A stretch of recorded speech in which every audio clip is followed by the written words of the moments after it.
Hello everyone, I'm Rahul from Sun Valley School.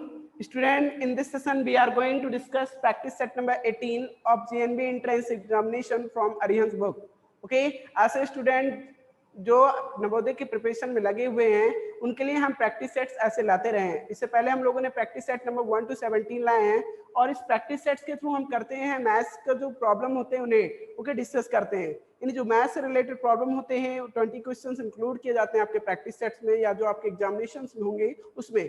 तो उन सारे क्वेश्चंस को वन बाय वन करके इस प्रैक्टिस सेट्स के थ्रू हम क्लियर करते हैं। और जिन स्टूडेंट्स ने इससे पहले के प्रैक्टिस सेट्स को ना वॉच किया हो, हमारे डिस्क्रिप्शन लिंक शेयर किए गए हैं, वहां से वो देख सकते हैं। ओके, काफी हेल्प मिलेगा उनको। तो चलिए आज का ये सेशन स्टार्ट करते हैं। स्पेशली 20 क्वेश्चंस इंक्लूड किए जाते हैं। उन्हीं 20 क्वेश्चंस को वन बाय वन करके जो भी बेस्ड होते हैं इसी टाइप के क्वेश्चंस आपके एग्जाम में भी आने वाले हैं। तो आप लोग इनको कॉन्शियस कर लीजिए, बिल्कुल वन बाय वन करके सारे क्वेश्चंस आप लोग क्लियर करेंगे। ओके, तो चलिए स्टार्ट करते हैं आज का ये सेशन। क्वेश्चन नंबर 141 की बात कर लें। टोटल 60 मैंने बताया ना, टोटल 20 क्वेश्चन इंक्लूड किए गए हैं जिसमें 41 to 60 यहाँ पे दिखाए गए हैं। चलिए क्वेश्चन नंबर 1 की बात कर लेते हैं। जो क्वेश्चन नंबर 41 है इसमें कह रहे हैं 2 मेजों का मूल्य उतना ही है जितना कि 4 कुर्सियों का। यदि एक मेज का मूल्य 250 है तो एक कुर्सी का मूल्य क्या होगा? भाई 2 मेजों का मूल्य 4 कुर्सियों के मूल्य के बराबर है। 2 मेजों का मूल्य बराबर 4 कुर्सियों का मूल्य, कुर्सियों का मूल्य, ठीक है, कुर्सियों का मूल्य।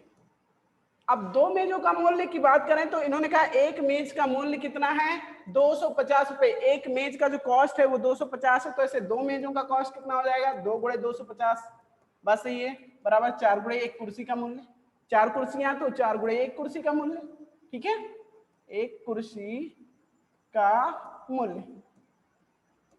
आपने कहा सर एक कुर्सी का ही मूल्य हमें निकालना है, तो एक कुर्सी का मूल्य निकालने के लिए टोटल जो कॉस्ट आई है इसमें क्या करेंगे? 4 से डिवाइड करेंगे।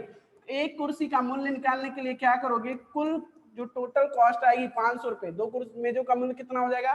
500। उस 500 में 4 से भाग दे देंगे, डिवाइड बाई 4 हो जाएगा, इज इक्वल टू आ जाएगा ₹125।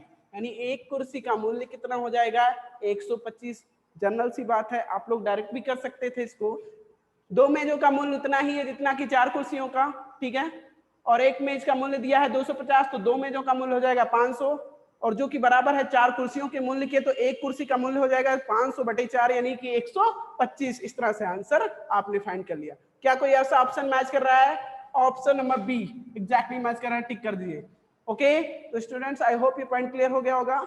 चलिए नेक्स्ट पॉइंट की बात करते हैं। क्वेश्चन नंबर 42, इसमें इन्होंने कहा एक कक्षा में 40 विद्यार्थियों में से 18 लड़कियां हैं। एक कक्षा में से 40 विद्यार्थियों में से 18 लड़कियां हैं। बताओ कक्षा में लड़कियों की प्रतिशत संख्या क्या है? कक्षा में लड़कियों की प्रतिशत संख्या क्या है? तो ठीक है, इसको जानने के लिए पहले हम ये देखेंगे कि कक्षा में लड़कियों की कौन सा भाग है, यानी कि उसमें लड़कियों का कौन सा भिन्न है, ठीक है। तो ये भाग निकालने के लिए लड़कियों का भाग, कक्षा में कौन सा पोर्शन है ना, कक्षा में लड़कियों का भाग, लड़कियों का भाग भाई कितने हैं? लड़कियां 18 लड़कियां हैं टोटल, और जबकि विद्यार्थी कुल हैं 40। 18 लड़कियां टोटल, 18 लड़कियां हैं और विद्यार्थी कितने? 40। ये तो भाग हो गया। अब इसी को अगर प्रतिशत में बदलना है तो क्या करते हैं? 100 से गुणा। किसी भिन्न को अगर प्रतिशत में बदलना है तो 100 से गुणा। अब आप गुणा कर दो इसको 100 से, गुणे 100, 1 0 कैंसिल। अब चलो इसको हम मल्टीप्लाई करते हैं। 18 में 180/4, यानी कहने का मतलब इधर आएगा भाग देने पर 45, जो कि 45% क्या हो गई? लड़कियां हैं। यानी कक्षा में कितनी प्रतिशत? 45%। क्या कोई ऐसा ऑप्शन मैच कर रहा है? बिल्कुल ऑप्शन नंबर बी मैच कर रहा है, टिक कर दीजिए। आई होप ये भी क्लियर हो गया होगा। बहुत ही इजी है ना। करना क्या रहता है, जैसा क्वेश्चन स्टेटमेंट फॉलो करो उसी को। परसेंटेज का क्वेश्चन था, बहुत इजी था। पहले इन्होंने कहा 40 में 18 लड़कियां, तो इसका प्रतिशत 18/40 यानी लड़कियां बटे में कुल विद्यार्थी गुणे 100, इस तरह से 45%। ओके, तो आई होप ये भी क्लियर हो गया होगा। चलिए नेक्स्ट पॉइंट की बात करते हैं। Question number 43। स्टूडेंट इसमें क्या करना है, इसमें इन्होंने कहा प्रथम 5 अभाज्य संख्याओं के गुणनफल में इकाई के स्थान का अंक है। इकाई मतलब यूनिट प्लेस की बात किया है। सबसे पहले हमें फर्स्ट 5 प्राइम नंबर्स की बात कर लें, तो फर्स्ट 5 प्राइम नंबर्स क्या होते हैं, क्वेश्चन नंबर 43 हम डिस्कस कर रहे हैं, ये आपका ठीक। फर्स्ट 5 प्राइम नंबर्स यानी प्रथम 5 अभाज्य संख्याएं होती हैं। सबसे पहला होता है 2। 2 is the first and only one even prime number, यानी 2 ही एक ऐसा है जो अभाज्य भी है और सम भी है। और सबसे पहला अभाज्य संख्या है, 2 के बाद आता है 3, 5, उसके बाद 7, उसके बाद 11। अभाज्य संख्याएं क्या होती हैं, जिनके गुणनखंड 2 ही गुणनखंड होते हैं, यानी जिनको केवल 2 ही संख्याएं काट सकती हैं, नंबर इटसेल्फ एंड 1, यानी वो स्वयं से कटता है और 1 से कटता है। ऐसी संख्याओं को अभाज्य संख्याएं बोलते हैं। तो प्रथम 5 अभाज्य संख्याएं क्या हो गई, प्रथम 5 अभाज्य संख्याएं ये हो गई। चलो गुणनफल करना है तो गुणा कर दो। अगर डायरेक्टली हम गुणा करें, क्योंकि हमें इकाई का अंक ही बताना है, तो 2 3 6, ठीक है, इन दोनों का 6 पंचे 30, यानी 30 यहाँ पे इकाई का अंक 0 आ गया। और 7 के केस यानी उससे कोई मतलब नहीं, इकाई का अंक अभी से कर दो 0 से, इसका करेंगे 7 गुणे 0 यानी 0 ही आएगा। और फिर 0 गुणे 11 या 1 कर दें इसके इकाई के अंक से, तो कुल मिला के 0 ही आएगा, हमेशा 0 ही आएगा। इकाई का अंक क्या आएगा, एक बार अगर 0 आ गया तो इकाई का अंक हमेशा क्या आता रहेगा, 0। कितने भी नंबर ऑफ टर्म्स इसमें इंक्लूड होते जाए, इसके साथ मल्टीप्लाई करते जाए, तो उसका इकाई का अंक 0 ही रहेगा। इस तरह से ऑप्शन नंबर ए आप टिक कर देंगे। ओके, आपने समझ में आ गई बात कैसे। इन्होंने कहा था प्रथम 5 अभाज्य संख्याओं का गुणनफल के इकाई का अंक, तो यहाँ पे हम जानते हैं 0 आएगा, क्योंकि एक बार 0 आ गया, 2 3 6 5 30, 30 का इकाई का अंक यानी जो यूनिट प्लेस डिजिट है वो 0 है, और 0 से किसी भी नंबर में मल्टीप्लाई करते रहो तो 0 ही आता रहेगा। इस तरह से आंसर क्या हो जाएगा, 0। ओके, तो स्टूडेंट्स आई होप ये भी क्लियर हो गया होगा। चलिए अब नेक्स्ट क्वेश्चन की बात करते हैं, क्वेश्चन नंबर 44 की। उन्होंने कहा 25 वस्तुओं को बेचने पर 5 वस्तुओं के विक्रय मूल्य के बराबर लाभ होता है, प्रतिशत लाभ क्या है। प्रतिशत लाभ की बात कर रहा है, तो ठीक है, इस क्वेश्चन को हम मान बोर्ड करके आपको दिखाते हैं कैसे होता है। 25 वस्तुओं को मान लेते हैं ऐसा कि एक वस्तु का विक्रय मूल्य, माना यहाँ पे क्रय मूल्य की बात ही नहीं की है, तो विक्रय मूल्य से ही संबंध निकालते हैं। माना बस एक वस्तु का विक्रय मूल्य, एक वस्तु का विक्रय मूल्य x रुपए, कितना भाई, x रुपया लगा दो, चलो मैंने यहां लगा दिया रुपए, x रुपए है। एक वस्तु का विक्रय मूल्य x रुपया, उसने बेचे कितने हैं, 25 वस्तुओं को बेचा है, और उसे 5 वस्तुओं का, उस पर 5 वस्तुओं के विक्रय मूल्य के बराबर लाभ होता है उस पर। और इस ऐसे कंडीशन में हमें प्रतिशत लाभ बताना है, तो उसी के लिए हम क्वेश्चन कर रहे हैं। अब देखो कैसे करेंगे भाई, एक का अगर विक्रय मूल्य कितना है, x है, तो ऐसे 25 वस्तुओं का विक्रय मूल्य, तो 25 वस्तुओं का विक्रय मूल्य, चलिए विक्रय मूल्य कितना, 25x, एक x, तो दूसरा ऐसे 25 वस्तुओं का विक्रय मूल्य 25x रुपए। लाभ, इन्होंने कहा लाभ है 5 वस्तुओं के विक्रय मूल्य के बराबर, और एक पर x रुपया होता है, तो 5 वस्तुओं का लाभ यानी 5x के बराबर हो गया। सही है, लाभ पता चल गया। एसपी यानी कि आपको देखो सेल प्राइस, ओवरऑल जितने भी आइटम्स थे, 25 वस्तु थे, उसका सेल प्राइस क्लियर है, प्रॉफिट क्लियर है, क्या निकालना है, कॉस्ट यानी सीपी, क्रय मूल्य। तो क्रय मूल्य निकालने के लिए क्या होता है, विक्रय मूल्य माइनस लाभ। 25 वस्तु का विक्रय मूल्य था 25x, इसमें से लाभ इसको हुआ है माइनस का 5x हो जाएगा, कुल मिला के 20x। वस्तु का जो विक्रय मूल्य आ गया, सॉरी क्रय मूल्य आ गया, वो 20x के बराबर आ गया। अब बात कर ले लाभ प्रतिशत की। किसके? लाभ प्रतिशत बराबर होता है लाभ बटे में क्रय मूल्य गुणे 100। यही तो फार्मूला होता है, profit upon CP multiplied by 100। ठीक है, प्रॉफिट अपॉन सीपी, प्रॉफिट कितना का हुआ था इसको? 5x का। सीपी मतलब उस 25 वस्तु का क्रय मूल्य कितने में खरीद कर लाया था? 20x रुपए में ही खरीदा था उसको, गुणे 100। x x कैंसल, ठीक है, 20 से कम 20, 20 1 से 100, इस तरह से 5 25, कितने प्रतिशत का लाभ होगा उसको? 5 25, यानी 25% का लाभ हुआ। समझ में आ रही बात? 25%। ओके, तो आई होप कोई ऑप्शन मैच भी कर रहा होगा। बिल्कुल, ऑप्शन नंबर डी आपका एग्जैक्टली मैच कर रहा है, टिक कर दीजिए। ओके, क्या करना था इसमें भाई? जितना स्टेटमेंट था कि वो 25 वस्तुओं को बेचने में 5 वस्तु के विक्रय मूल्य, यानी जितने विक्रय मूल्य इसका जो भी है वस्तु का, उसी के बराबर 5 वस्तुओं के बराबर उसको लाभ होता है। तो ऐसे में मैंने कहा विक्रय मूल्य ही मान लेते हैं, नहीं पता है क्रय मूल्य के बारे में। हमने कहा SP of an item is ₹x। एक वस्तु का विक्रय मूल्य x है तो 25 का 25x हो गया। लाभ 5 वस्तु के विक्रय मूल्य के बराबर, यानी लाभ बराबर 5x हो गया। अब क्रय मूल्य की बात कर लें तो विक्रय मूल्य माइनस लाभ यानी 20x हो गया, और इस तरह से लाभ प्रतिशत हो गया 5x, यानी लाभ बटे में क्रय मूल्य गुणे 100। इस फार्मूले का यूज किया गया, और इस तरह से 5x बटे में 20x गुणे 100 को मिला के 25%। तो ओके, इस तरह से आपका जो ऑप्शन नंबर डी है एग्जैक्टली मैच करता है, इसी को टिक कर दिया जाता है और आप आंसर फाइंड कर लेते हैं। ओके, चलिए नेक्स्ट क्वेश्चन की बात करते हैं। स्टूडेंट आई होप जितने भी पॉइंट्स यहाँ पे डिस्कस किया जा रहा है आप लोगों को समझ में आ रहे होंगे। ओके, चलिए नेक्स्ट पॉइंट की बात करते हैं। इसमें क्या कह रहा है? क्वेश्चन में है 1 रुपए में 60 नारंगियों को बेचने पर 20% का लाभ होता है, तो 50 रुपए में खरीदी गई नारंगियों की संख्या क्या थी? एक देखिए, बेचने का कॉस्ट, उससे कॉस्ट दिया गया है, सेल प्राइस दिया गया है। 1 रुपए में अगर 60 नारंगी बेचता है तो उसे 20% का लाभ होता है। तो पहले 1 रुपए में कितना खरीद कर लाया था ये निकाल लो, और फिर हम 50 रुपए में कितनी नारंगियां खरीदी जा सकती हैं आपस, इसके बाद हम निकाल ही लेंगे। इसने ये दिया कि 1 रुपए में कितना बेचता है, 60, तब 20% का लाभ होता है उसे। तो 1 रुपए में खरीद कर कितना लाया था ये जानो आप। सही है, 1 रुपए में अगर हम देखें तो एसपी ऑफ 60 ऑरेंजेस, मतलब ये ऑरेंज ही नारंगी को बोलते हैं ना, oranges, is equal to ₹1।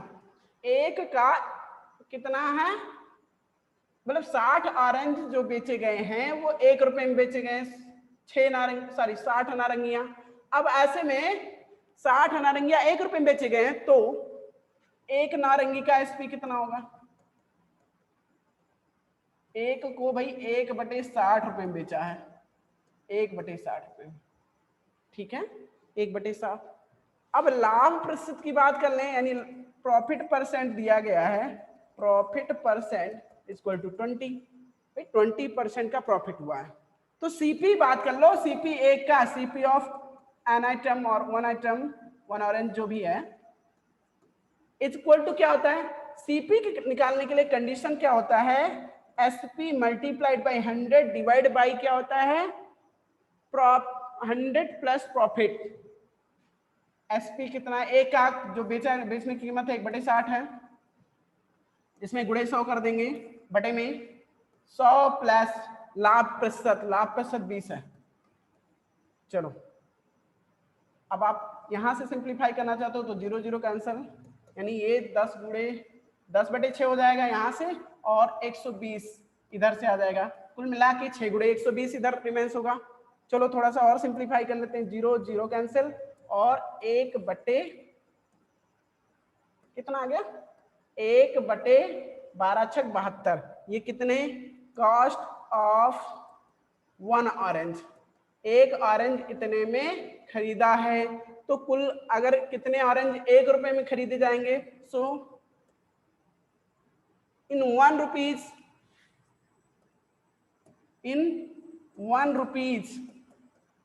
Sorry 1 रुपए में कितने आम सॉरी संतरे खरीदे जा सकते हैं? अगर एक ऑरेंज की कीमत है 1/72, इसका मतलब 72 संतरे 1 रुपए में खरीदे जाते हैं। बात समझ में आनी चाहिए। 1 रुपए में खरीदे जा सकते हैं 72 ऑरेंज संतरे, ठीक है, यानी 72 नारंगियां 1 रुपए में खरीदे जाएंगे। तो 50 में 9 10, ठीक है, 50 में कितने रुपीज इन रुपीज 50, 50 गुणे 72, कुल मिला के 7 दूनी 5 दूनी 10, 7 पचे 35 और 1 36 और 1 0 3600, कितने 3600। क्या ऐसा कोई ऑप्शन मैच कर रहा है? क्या कोई ऐसा ऑप्शन मैच कर रहा है? आपने किया कैसे? मैंने एक एक का प्रॉफिट, एक का सॉरी इसने 60 जो संतरों का कीमत दिया था 1 रुपया बताया था, और 60 संतरे की कीमत 1 रुपये है, तो ऐसे में एक संतरे की कीमत 1/60 हो जाएगी। प्रॉफिट परसेंट 20 दिया गया था, तो हमने कहा सर सीपी एक यानी कि एक का क्रय मूल्य कितना है एक संतरे का, तो इसको निकालने के लिए फार्मूला होता है SP into 100 divide by 100 plus profit percent, यानी 100 प्लस लाभ प्रतिशत। तो 1/60 गुणे 100 बटे में 100 प्लस 20 हो गया, और इस तरह से सॉल्व करने पर आ गया 1/72, ये एक संतरे की कीमत आई है। इसका मतलब अगर 72 संतरे की खरीदे जाए तो 1 रुपए में खरीदे जा सकते हैं। कितने? 1 रुपए में, क्योंकि भाई अभी एक ही संतरे की कीमत हो तो 1 रुपए में कितने संतरे खरीदे जा सकते हैं, तो एक संतरे की कीमत से 1 रुपए में भाग दे देंगे। इस तरह से 72/1 आ जाएगा, 1 गुणे 72/1, तो यानी कि 72 संतरे। समझ में आ गई बात? और 50 संतरे तो 50 गुणे 72, और आंसर क्या आ जाता है 3600। ओके, इस तरह से आंसर आपका आ जाता है 3600। ऑप्शन नंबर डी मैच करता है, टिक कर देते हैं। इस तरह से पॉइंट भी क्लियर हो गया। चलिए नेक्स्ट क्वेश्चन की बात करते हैं। क्वेश्चन नंबर 46 में है, इन्होंने लगातार 3 विषम संख्याओं का योग 51 है, सबसे छोटी विषम संख्या का मान है। तो देखिए लगातार 3 विषम से यानी 3 कंसेक्यूटिव ऑड नंबर्स की बात कर रहे हैं, तो ऐसे मान लेते हैं लेट, यानी मान लेते हैं कि हम 3 कंसेक्यूटिव नंबर्स क्या होंगे, यानी वो लगातार 3 विषम संख्याएं x होंगी, तो दूसरा कौन सा होगा? आप जानते हो जो विषम संख्या होती है एक के बाद दूसरा कब आती है? जब उसमें 2 जोड़ते हैं। जैसे एक है, एक के बाद दूसरी विषम संख्या 3 होती है, और आती कैसे है? जब एक में आप 2 और जोड़ दोगे तो आ जाएगी 3, 3 में 2 जोड़ोगे तो 5 आ जाएगा, तीसरी विषम संख्या। ऐसे तो कहने का मतलब ये है, अगर एक विषम संख्या x है तो दूसरी विषम संख्या x प्लस 2 होगी। समझ में आ गई बात? तीसरी इसमें और 2 जोड़ दो तो x प्लस 4 हो जाएगी। चौथी की बात करता तो x प्लस 6 हो जाती इन टर्म्स ऑफ x, यानी x के रूप में। ओके, लगातार 3 विषम संख्याओं का योग 51 है। इन्होंने कहा इसका योग जो है 51 है, तो ठीक है, x plus 2 x plus 4 is equal to 51, 51 के बराबर कर दिया गया। कितनी बार x आया? 3 बार x, तो 3x के बराबर 4 2 6 उधर चला जाएगा, यानी 51 माइनस का 6, अरे ये जुड़कर प्लस का था उधर ट्रांसफर हो जाएगा। x बराबर यहाँ से कितना बचेगा 45 बटे में 3 यानी 15। कहने का मतलब x बराबर 15 आ गया, और ये x है क्या? सबसे पहली विषम संख्या जो हमने माना था, यानी 15 पहली संख्या है, दूसरी 17, 15 2 17, और तीसरी 15 4 19, यानी इसमें और 2 जुड़ जाएगा। इस तरह से ये संख्याएं आ गई विषम संख्याएं। इन्होंने क्या पूछा है? इन्होंने यही पूछा है सबसे छोटी विषम संख्या का मान है, तो सबसे छोटी विषम संख्या क्या हो जाएगी? 15। Option number B exactly match कर रहा है, टिक कर दीजिए। ओके ओके स्टूडेंट्स, तो नेक्स्ट क्वेश्चन की बात कर लेते हैं आप। अभी मैंने 46 आपका डिस्कस किया, अब बात करते हैं क्वेश्चन नंबर 47 की, जिसमें इन्होंने कहा 3 घंटियां 10 मिनट 12 मिनट तथा 15 मिनट के अंतराल पे बजती हैं। वे प्रातः 11 बजे एक साथ बजी हों तो पुनः एक साथ फिर कब बजेंगी? जिन स्टूडेंट्स ने इससे पहले के हमारे प्रैक्टिस सेट चेक किए होंगे, ठीक है, सॉल्व करते आए होंगे, उन्होंने इस टाइप के क्वेश्चंस को बार बार देखा होगा। तो आप ऐसे कंडीशंस में देखो, ये अलग अलग अंतराल पे, यानी एक 10 मिनट पे बजती है, तो एक 12 मिनट के अंतराल पे बजती है, एक 15 मिनट के अंतराल पर। तो एक ऐसा कंडीशन आता है कि एक साथ वो बजती हैं, यानी कहने का मतलब 10 पे बजा है तो दूसरा, अगर 10 मिनट वाले की बात कर लें तो ये 10 पे बजा है तो दूसरी बार 20 मिनट पे बजेगा, तीसरी बार 30 मिनट पे बजेगा, ऐसे 40 मिनट पे बजेगा। अब ये वाला 12 मिनट वाला कैसे बजता है? अगर ये 12 मिनट पे बचा है, चलिए इस क्वेश्चन को हम करके आपको दिखा देते हैं।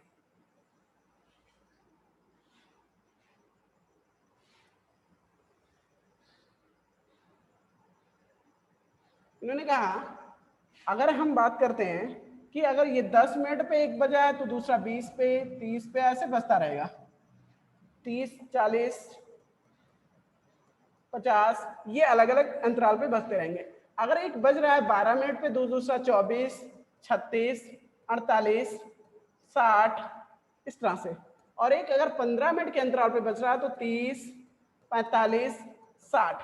एक चीज है, यहां भी करते हैं 60। एक साथ वो 60 मिनट के अंतराल पे बजती हैं। सॉरी, एक साथ वो कब बजेंगी?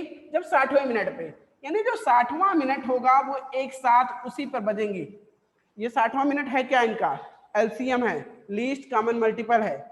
10, 12 और 15 का लघुत्तम समापवर्तक जो होगा वो 60 होगा। यानी कि एक साथ वो कब बजेंगी? 60 मिनट के अंतराल पे बजेंगी। 60वें मिनट पे, सॉरी, हाँ सही है, 60 मिनट के अंतराल पे, यानी 60वें मिनट पे एक साथ बजेंगी। तो कहने का मतलब अगर 11 बजे एक साथ वो बजी थी तो आप पुनः एक साथ फिर कब बजेंगी? कितने बजे भाई? 1 घंटे इसी में और जोड़ दो। 60 मिनट बराबर होता है 1 आवर, यानी 1 घंटा। तो 1 घंटे 11 बजे बजी थी तो एक साथ फिर कब बजेंगी? 12 बजे। बात समझ में आ गई?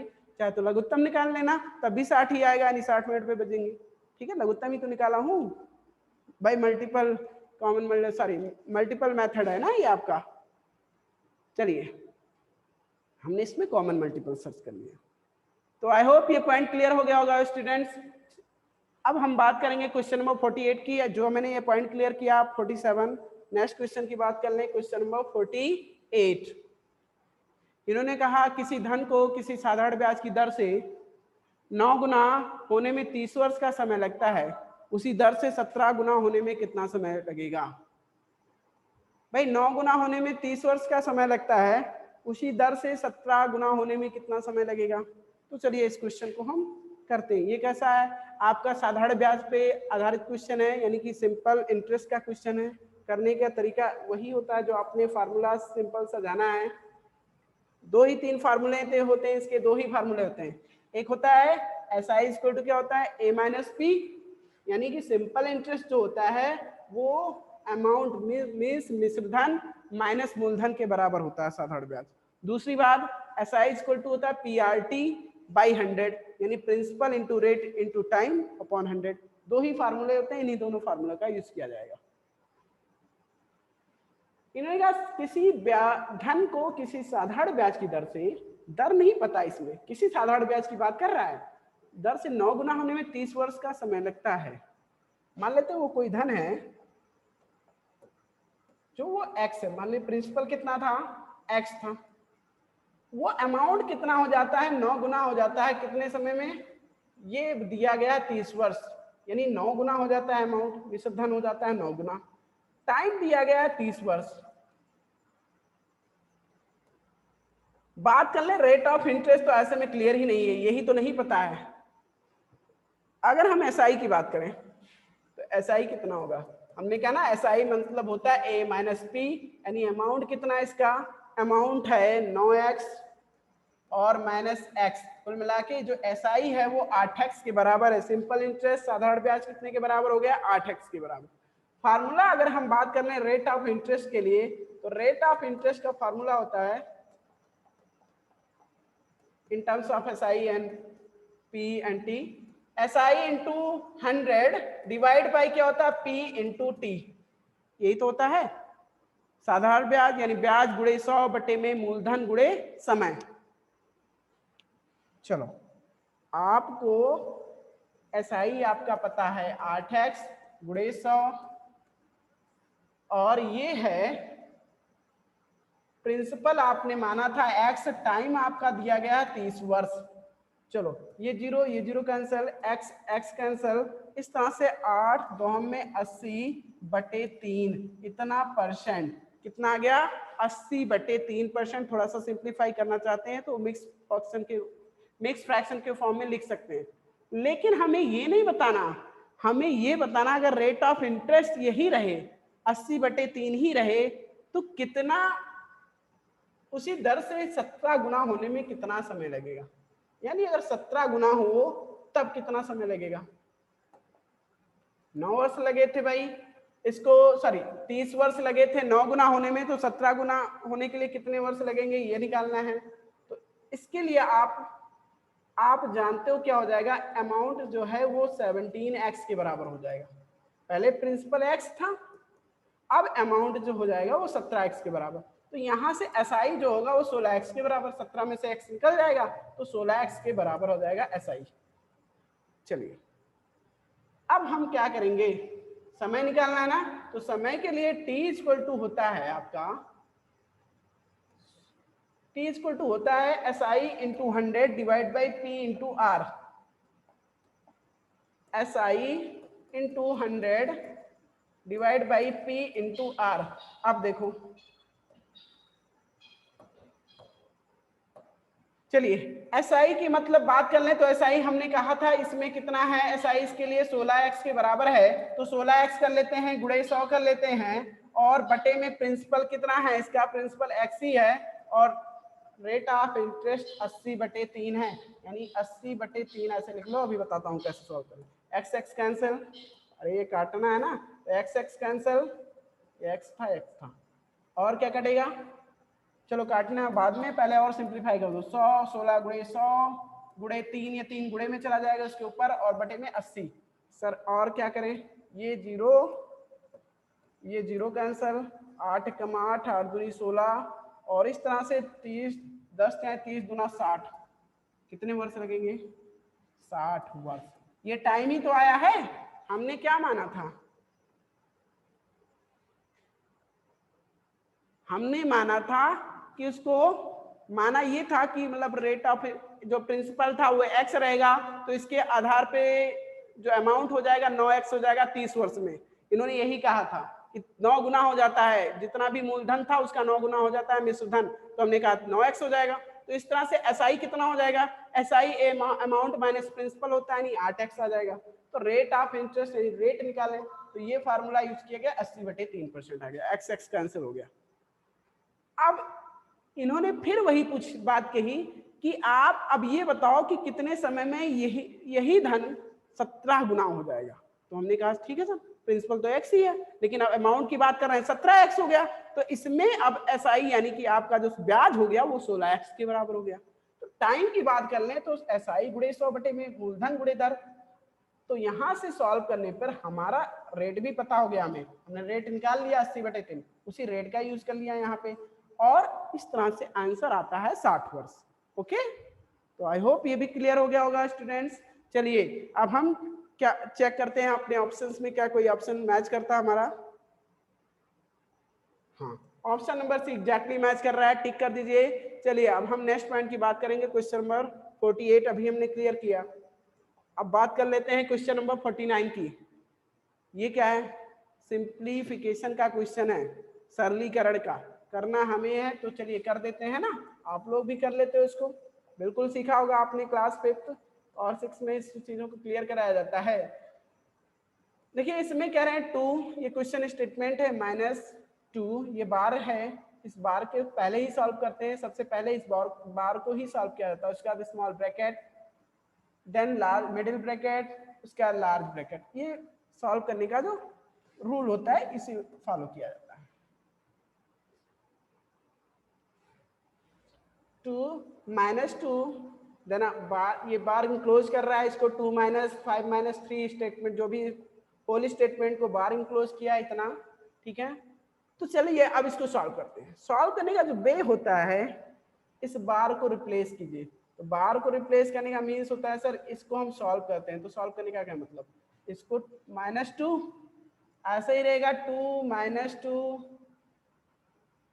देखिए ये बार आपका, ये इसको रिप्लेस करेंगे तो सारी टर्म्स ऐसे ही कॉपी करेंगे, 2 - 5 - 3 ब्रैकेट क्लोज, स्मॉल ब्रैकेट भी क्लोज हुआ था, प्लस 0.8। चलिए अब हम मिडिल ब्रैकेट को सॉल्व करेंगे, 5 - 3 इक्वल टू क्या 1, तो 2 - 2। देखिए ये जो माइनस है, एक चीज और, ये माइनस है, थोड़ा सा इंटरेक्शन होगा, ये जब बाहर हटेगा तो ये माइनस बोथ के लिए वर्क कर रहा था, यानी इस सारे टर्म्स के लिए, तो ये माइनस इसके साथ जाएगा तो प्लस माइनस माइनस, और यहाँ माइनस माइनस क्या हो जाएगा प्लस, ये चीज ध्यान देना थोड़ा सा। अब 2 माइनस प्लस कितना आएगा, यहाँ पे 2 आएगा, 2 और ये ब्रैकेट क्लोज हो जाएगा, प्लस 0.8 हो जाएगा। अब सर आपने क्या करेंगे, ये -2 + 2 कैंसिल हो जाएगा, यहाँ 2 बचेगा, 2 + 0.8 मीन्स 2.8। क्या कोई ऐसा ऑप्शन मैच कर रहा है? 2.8। आप देख पा रहे हो क्वेश्चन नंबर 49 की बात कर लें तो इसमें option number B exactly match कर रहा है। ओके 2.8। तो आई होप ये भी क्लियर हो गया होगा। चलिए नेक्स्ट क्वेश्चन की बात करते हैं। क्वेश्चन नंबर 50 में कह रहे हैं प्रत्येक विषम संख्या का गुणनखंड है, भाई प्रत्येक विषम संख्या का गुणनखंड है, किसी विषम संख्या की बात कर लो, आप कह रहे हो सर 1 एक विषम संख्या है तो इसका गुणनखंड क्या 1 ही होगा, सही है। और 3 इसका एक गुणनखंड 1 होता है, 3 का, इसके दो गुणनखंड होंगे 1 और 3, तो सर इसका 1 आ गया। 5 एक विषम संख्या, इसका एक गुणनखंड 1 होगा और दूसरा 5 होगा। इस तरह से हम देख पा रहे हैं कि सारे विषम संख्याओं का जो गुणनखंड है 1 1 1 ये सारे में कॉमन है, तो इसका मतलब प्रत्येक विषम संख्या का गुणनखंड है सी नंबर ऑप्शन 1। ओके, गुणनखंड क्या मतलब जो इसको काट सकता है पूरी तरह से, उसका एक फैक्टर। ओके, तो option number C exactly correct है, टिक कर दीजिए। नेक्स्ट पॉइंट की बात कर लें, क्वेश्चन नंबर 51। ओके, इसमें इन्होंने कहा 9875 तथा 8765 के योग से जो संख्या घटाने पर संख्या 12000 प्राप्त हो वह है। नहीं पता हमें, ठीक है हम बताते हैं ना, आप इन दोनों के योग से, हाँ इन दोनों के योग को इस संख्या से यानी 12000 से घटा दीजिए तो पता चल जाएगा। कैसे? इन्होंने कहा 9875 प्लस 8765 में से क्या घटा दे, इसके योग से क्या घटा दिया जाए कि जो योगफल है, सॉरी जो अंतर है वो 12000 के बराबर आ जाए। हमने मान लिया कि x है, वो हमें नहीं पता तो x घटाना पड़ेगा। अब इसको जोड़ लो, 5 5 10 के 0, 7 6 13 1 14 के 4, 8 7 15 1 16, 9 8 17 1 18। इस तरह से 18640 ये आ गया। सर इस x का क्या करें, इसको उधर भेज दो RHS में और इसको इधर ले आओ, माइनस का ये 12000 हो जाएगा, प्लस की चीजें आके इधर और ये बराबर x हो जाएगा। यानी कहने का मतलब 12000 घट जाएगा तो कितना आ जाएगा, 18000 में से 12000 घटेगा तो सर 6640, ये बराबर x आ गया। यानी यही वो संख्या है जो हमें इसके योगफल से घटाना चाहिए टू गेन 12000 यानी 12000 प्राप्त करने के लिए। बात समझ में आ गई? बात समझ में आ गई? ओके, क्या ऐसा कोई ऑप्शन मैच कर रहा है 6640? हाँ ऑप्शन नंबर बी। ओके तो स्टूडेंट्स ये भी क्लियर कर लिया आप लोगों ने। चलिए अब हम नेक्स्ट पॉइंट की बात करते हैं, यानी क्वेश्चन नंबर 52। अभी तो मैंने 51 सॉल्व किया है ना। बात कर लें 52 की, तो इसमें क्या कह रहा है, कह रहा है 150 मीटर लंबाई की एक रेलगाड़ी को बिजली के खंभे को पार करने में कितना समय लगेगा यदि रेलगाड़ी की चाल 54 किलोमीटर प्रति घंटे है। एक चीज आप समझ रहे होंगे भाई, रेलगाड़ी जो है वो अगर उस किसी खंबे को पार करेगी तो उसे पार करने के लिए जानते हो कितनी दूरी तय करनी पड़ेगी, अपनी लंबाई के बराबर। क्यों? आपने कहा कैसे सर, इसको हम मानते ही नहीं। तो मानोगे ना, अभी देखो ये खंबा है, मान लीजिए ये कोई पोल था, इस पोल को एक रेलगाड़ी आ रही है ऐसे, ये रेलगाड़ी है, इस रेलगाड़ी को अगर इसको पार करना है इस पोल को, तो भाई कैसे पार करेगा, ये पार करेगा तब जब इसका जो ये इनिशियल पॉइंट है यानी जो उसका फ्रंट पॉइंट है, इसके बैक पॉइंट तक, कहने का मतलब क्या है, जो इसका स्टार्टिंग पॉइंट है ये जो है पीछे छूट जाए, इसको क्रॉस करके निकल जाए आगे, और जो यहाँ पे इसका बैक है ये यहाँ पे आ जाए, है ना। यानी ये कहने का मतलब ये पूरी अपनी लंबाई के बराबर जब दूरी चलेगी तो इस पोल को ये क्रॉस कर जाएगी। इसकी लंबाई कितनी दी गई है रेलगाड़ी की, 150 मीटर, ये ट्रेन की लंबाई दी गई है L। चाल दी गई है यानी स्पीड दी गई है।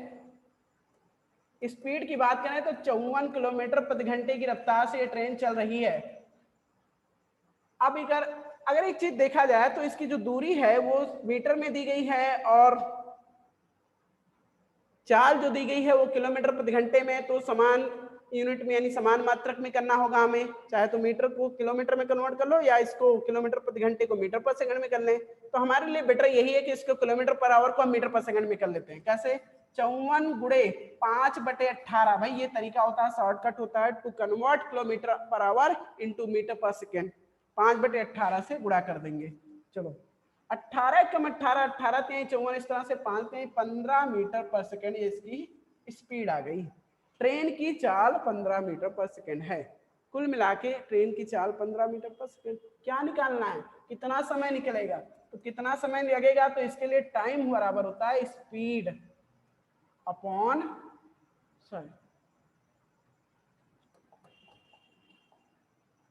टाइम बराबर क्या होता है? Distance upon speed. Distance covered upon speed, यानी चली गई दूरी बटे में उसकी चाल। ठीक है, तो चली गई दूरी कितनी है? अपनी लंबाई के बराबर। 150 मीटर की दूरी चला है उसने उस खंबे को क्रॉस करने के लिए, और यहाँ पे इसकी स्पीड है 15 मीटर पर सेकेंड। चलो यहाँ मीटर मीटर कैंसिल, 15 एकम 15, 15 दो में 150, कुल मिला के 10 सेकेंड। ये सेकेंड ऊपर चला जाएगा तो टाइम कितना लगेगा? 10 सेकेंड में उस खंबे को पार कर लेगी। कितने सेकेंड में? 10 सेकेंड में। बात समझ में आ गई? अरे स्टूडेंट्स देखो मेरी बात, यहाँ से 150 मीटर लंबाई की एक रेलगाड़ी को बिजली के खंबे को पार करने में कितना समय लगेगा? उसकी लंबाई खुद की 150 मीटर, चाल कितनी? 54 किलोमीटर प्रति घंटा है। खंबे को पार करना है तो 10 सेकंड में पार कर लेगा। कितने सेकंड में? 10 सेकंड में, क्योंकि उसको अगर उस खंबे को पार करना है तो अपनी लंबाई के बराबर दूरी तय करनी पड़ेगी। समझ में आ गई बात? चलिए अब नेक्स्ट क्वेश्चन की बात करते हैं। ओके, इन्होंने कहा क्वेश्चन नंबर 53 की बात कर लें। जो इसका स्टेटमेंट है क्या है? सोनू के पास 5 दर्जन टॉफियां हैं। उसको भाई सोनू के पास 5 दर्जन टॉफियां, उसने इनका 1/3 भाग अमिता को, 2/5 भाग अनिल को और 1/12 भाग हमीदा को दे दिया। सोनू के पास बची टॉफियों की संख्या है। टॉफियों का कितना भाग उसने बांट दिया पहले ये निकाल लो, फिर हम बचा हुआ भाग निकाल लेंगे। उस बचे हुए भाग से कुल टॉफियां कितनी बची हुई हैं उसके पास, क्योंकि हमें टोटल कितनी टॉफियां ये पता है, 5 दर्जन मतलब 60। 5 दर्जन बराबर कितनी टॉफियां? 60 टॉफियां थी। तो कुल यानी जो बांटा गया भाग निकाल लेते हैं, टॉफियों का बांटा गया भाग।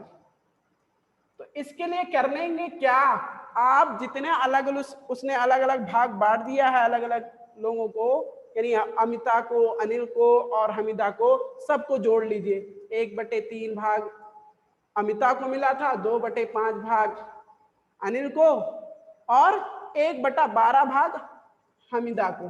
तो इस सब का योग निकाल लीजिए।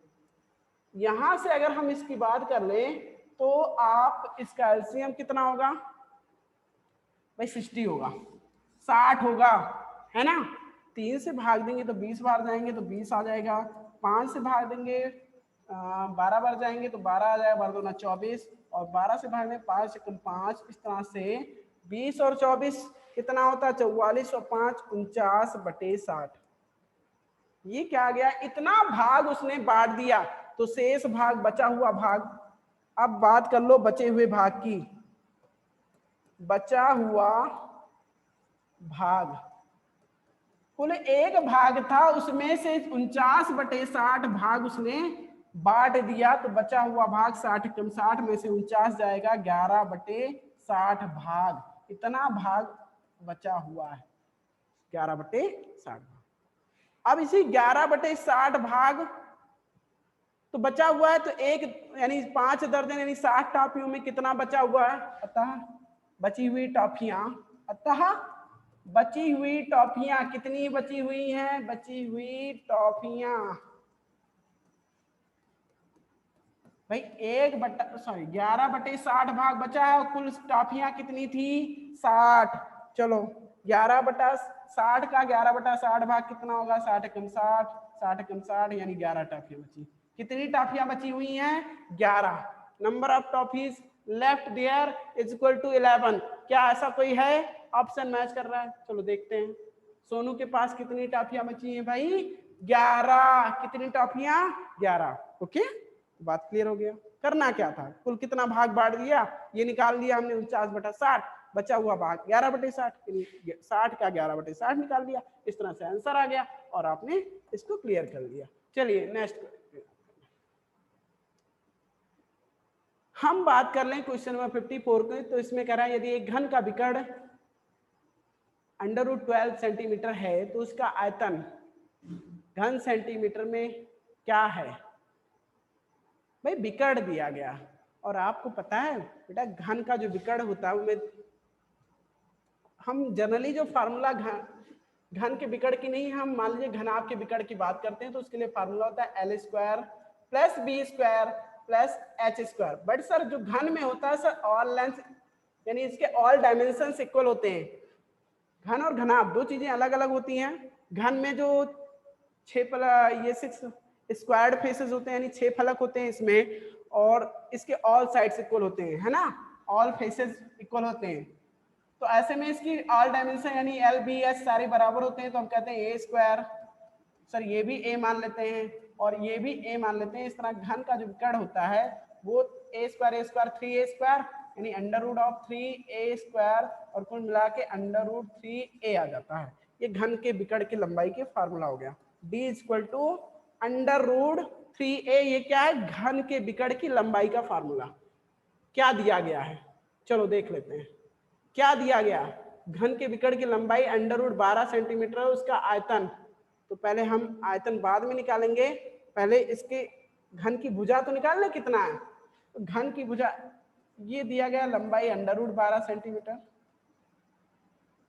और ये दिया है √3A। ए जहां पे घन की भुजा हो गई तो आप क्या करोगे? √3 से इसको ऐसे काट दो √4।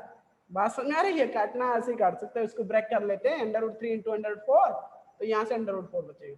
अब √4 किसके बराबर होता है? 2 के बराबर, यानी A बराबर आ गया 2 सेंटीमीटर। घन की भुजा कितनी? 2 सेंटीमीटर।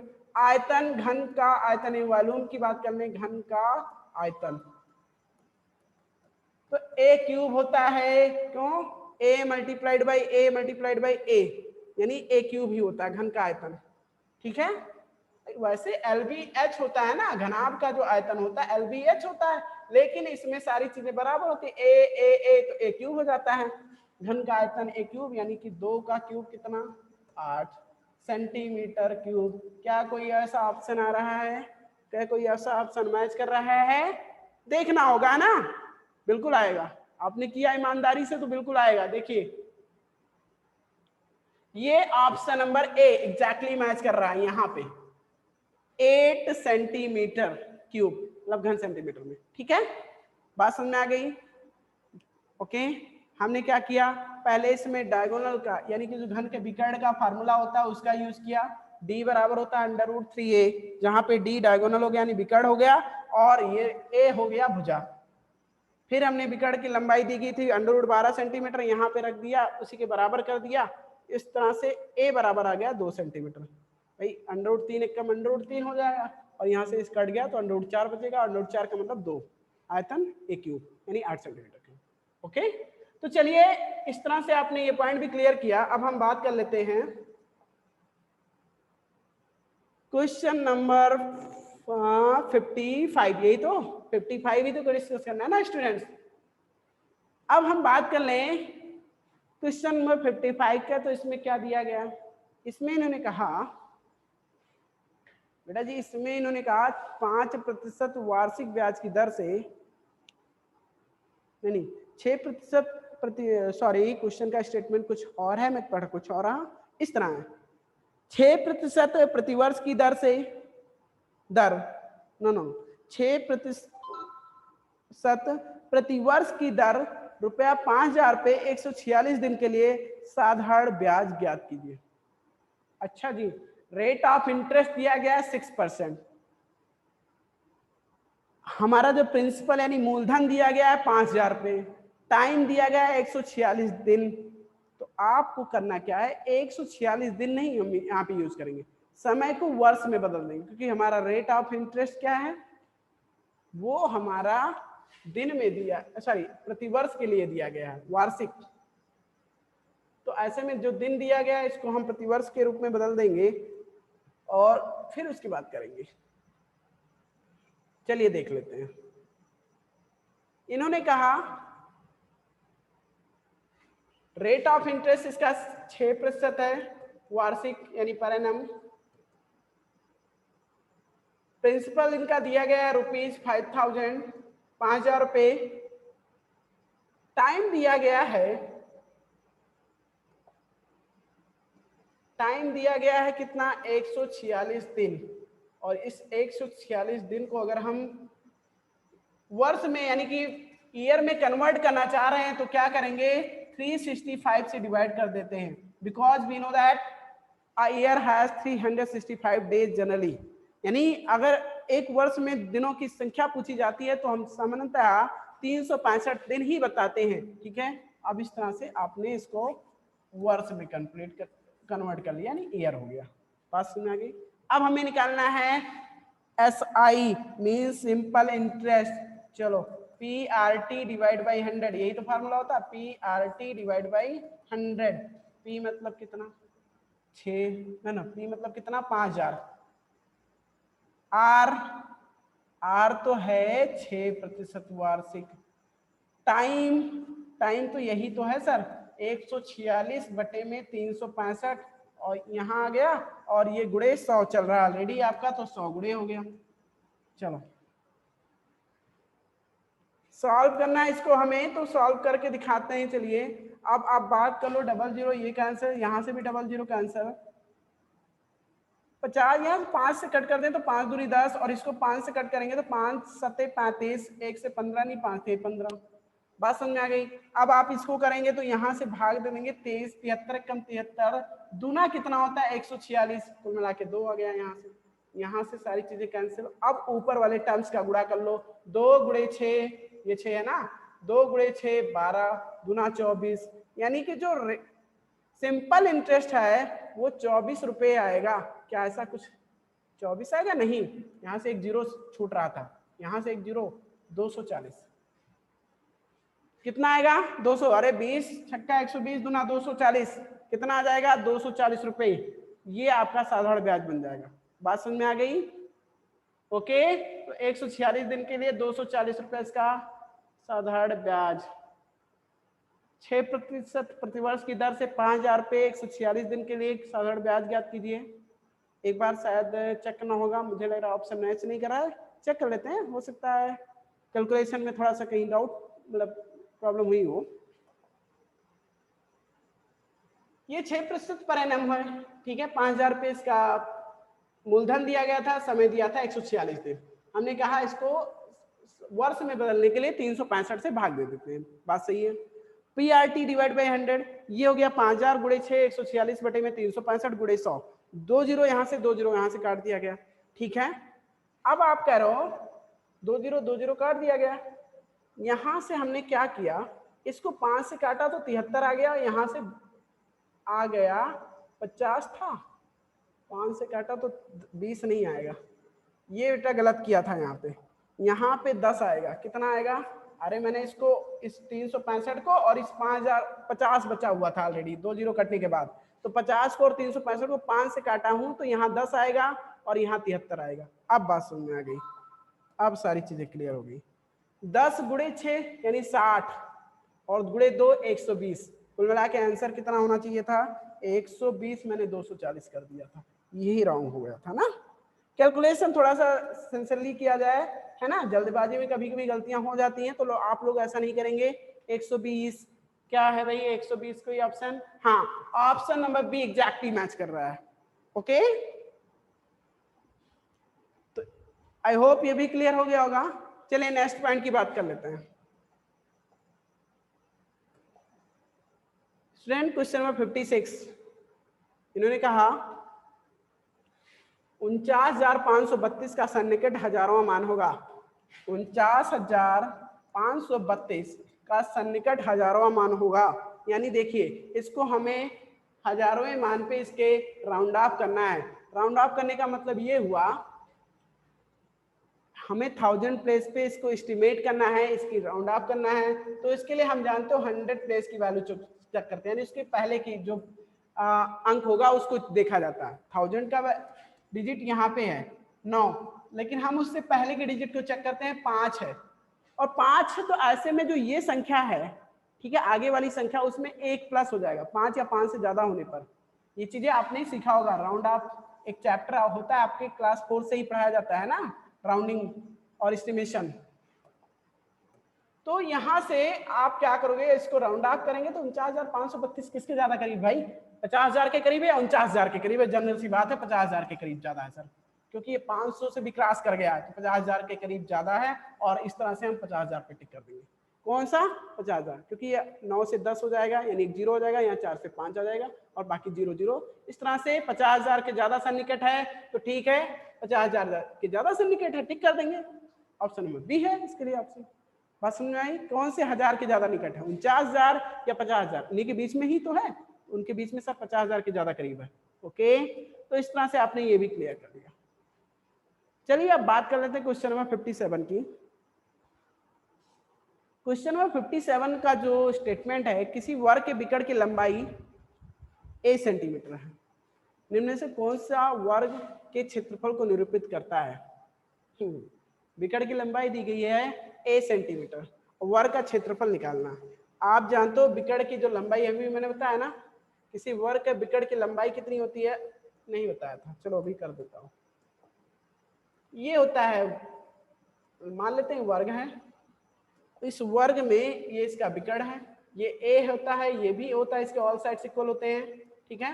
तो ये जो ये विकर्ण होता है a√2 के बराबर होता है, किसके बराबर होता है, a√2। अरे इसका वर्ग प्लस इसका वर्ग बराबर इसके वर्ग के, तो इस तरह से आप जब इसका विकर्ण निकालोगे तो a√2 आएगा।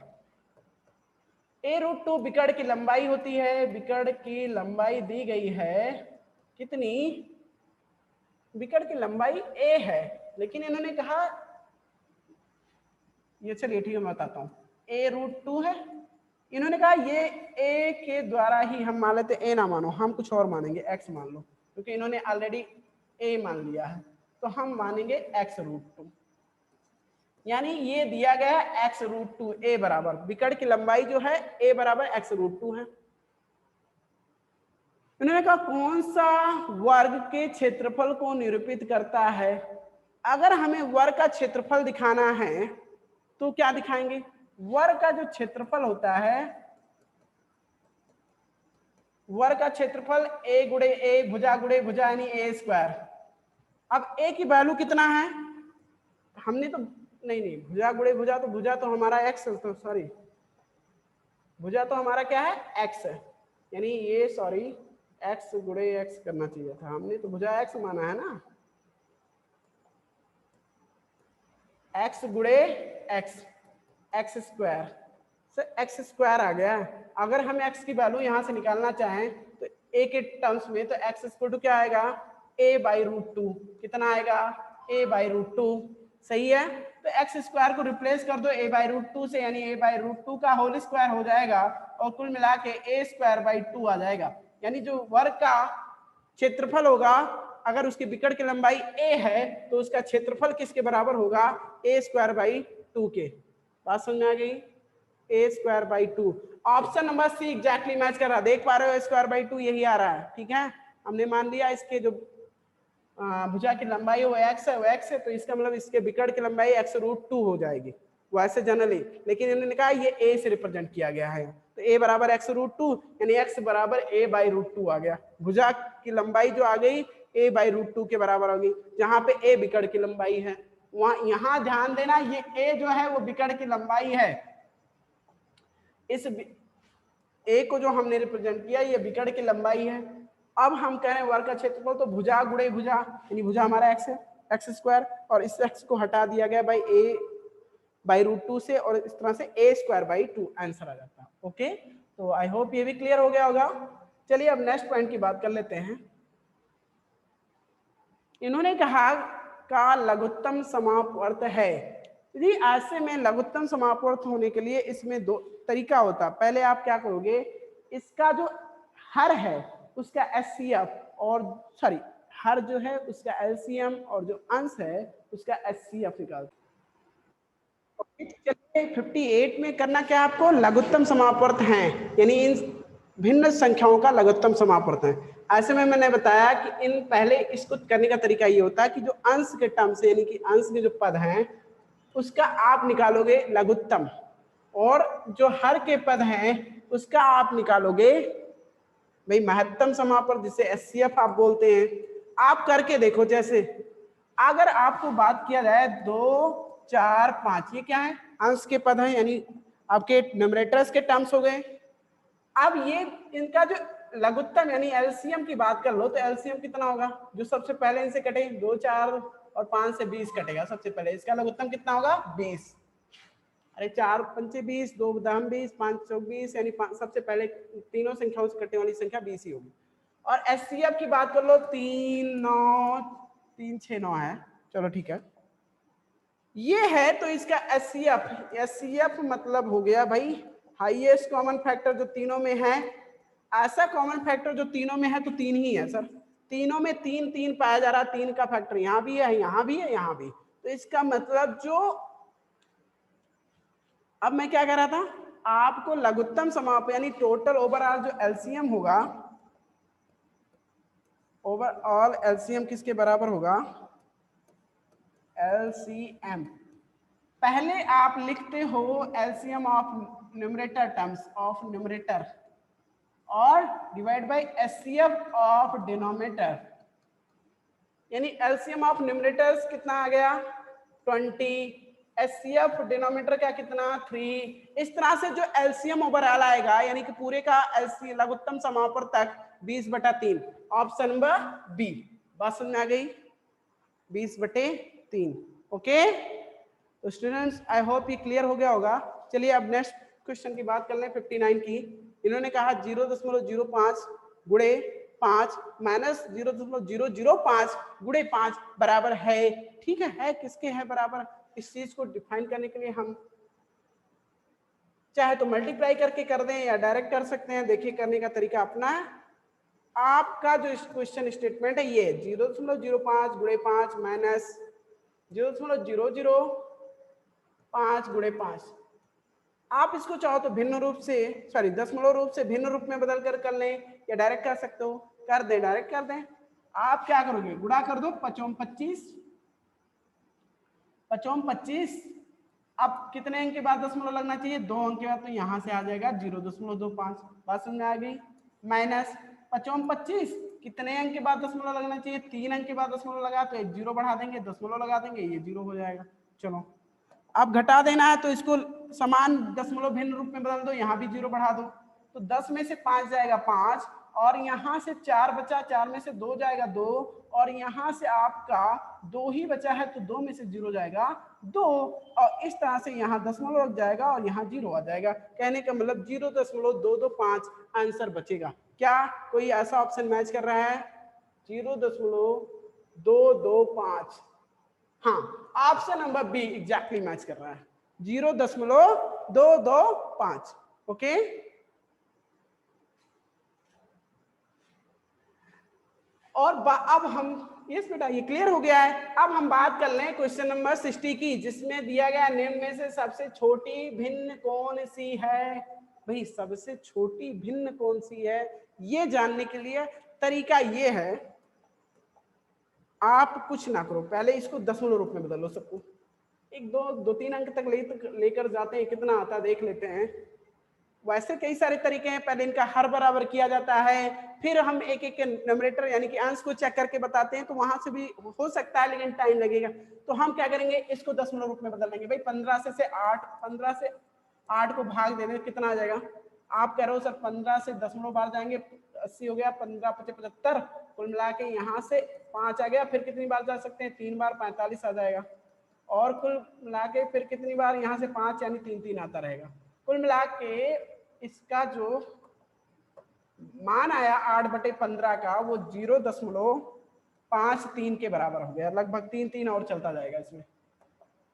चलो दूसरी की बात कर लें, 14/33 है। 14/33 का मान कितना होगा ये सॉल्व करके चेक कर लो। 33 से भाग दे दो 14 को, तो 14 से भाग देंगे, दशमलव रहेंगे 140। कैसे 33 पंचे कितना होता है, 30 पंचे 150 हो जाएगा, ज्यादा हो जाएगा भाई। 4 बार जाओ, 4 बार जाएंगे तो कितना हो जाएगा, 3 चौक 12 और 132। 132 यानी 8 से 80 कितनी बार जा सकते हैं, 2 बार जा सकते हैं, यानी 0.42। यहाँ पे कामा लगा दो, 0.42 ये हो गया। चलो जल्दी से और कर लेते हैं। 7/13 और 11/13। 13 में 7 से भाग दे दो, सॉरी 7 को 13 से भाग दे दो, तो यहां से आ जाएगा 0.70 हो गया। 13 पचे 65 जी, 13 पचे 65 और यहां से फिर 5 तो 50। कितनी बार, 4 बार तो जा नहीं सकते। 13 3 39.53। ये 11/17, ये तो बड़ा होगा उससे, 7/13 से। 11/13, तो 13 से 11 को भाग दे देते हैं। चलिए इसको भी भाग देकर चेक कर लेते हैं। यहाँ से 10.110 कितनी बार जा सकते हैं, 13 9 117 होता है सर, 8 बार जाएंगे 104 आएगा। 13 8 104। कहने का मतलब ये तो और कुछ ज्यादा करने की नहीं, 0.8 आएगा और आगे भी जो आएंगे उससे कोई मतलब नहीं। अब इसमें क्या ढूंढना है हमें, सबसे छोटी संख्या, हमें यही तो सर्च करना था, हमें और किसी से मतलब ही नहीं है।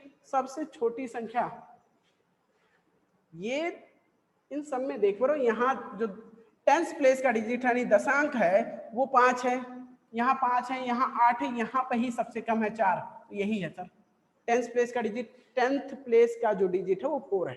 ठीक है, बात समझ में आ रही। दशमलव के तुरंत बाद यहाँ 4 है, यहाँ 5 है, यहाँ 5 है, यहाँ 8 है, और भी आगे डिजिट होते हैं उससे नहीं मतलब। हमें यहाँ देख रहे हैं सबसे कम है, और ये है कौन सा सबसे कम, यही है 14/33। यानी इसमें से सबसे छोटी भिन्न संख्या कौन सी हो जाएगी, 14/33, ऑप्शन नंबर डी।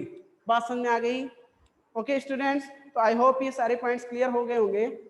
अगर वीडियो आपको पसंद आए हुए हो, ठीक है, तो हमारे जो डिस्कशन वीडियोस को लाइक कीजिएगा और हमारे चैनल को सब्सक्राइब कीजिए। ओके।